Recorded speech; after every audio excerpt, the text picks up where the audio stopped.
Pour mettre en œuvre sa politique, le gouvernement élabore des projets de loi. Une proposition de loi, elle est à l'initiative des parlementaires, mais la grande majorité des lois en vigueur actuellement viennent de projets gouvernementaux. La Constitution prévoit que le gouvernement détermine et conduit la politique de la nation, c'est l'article 20 de la Constitution, et par nature, cette action du gouvernement suppose la mise en œuvre de réformes, quelle que soit leur ampleur et leur objet, et l'instrument juridique d'une réforme, c'est un texte législatif, donc c'est le gouvernement qui dépose des projets de loi pour mettre en œuvre le programme qui est le sien.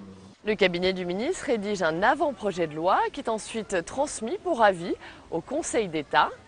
Le texte est ensuite présenté en Conseil des ministres.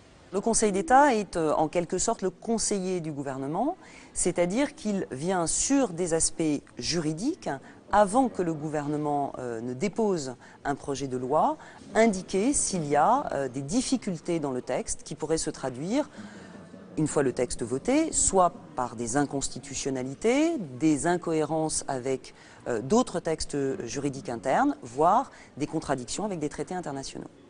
Avant d'être discuté en séance, un texte est d'abord examiné en commission par les sénateurs. Depuis la réforme de 2008, c'est la version adoptée par la commission qui est ensuite présentée dans l'hémicycle. Cela renforce donc le travail des parlementaires. La commission est appelée à rédiger le texte entièrement, le texte qui sera soumis à la délibération du Sénat. Elle n'est plus seulement rédacteur d'amendements, elle devient rédacteur du texte qui sera soumis à la délibération du Sénat. Ce n'est plus en quelque sorte juridiquement le texte du gouvernement, mais c'est le texte de la commission qui va venir dans l'hémicycle. Plus de 80% des lois en vigueur actuellement sont issues de projets gouvernementaux.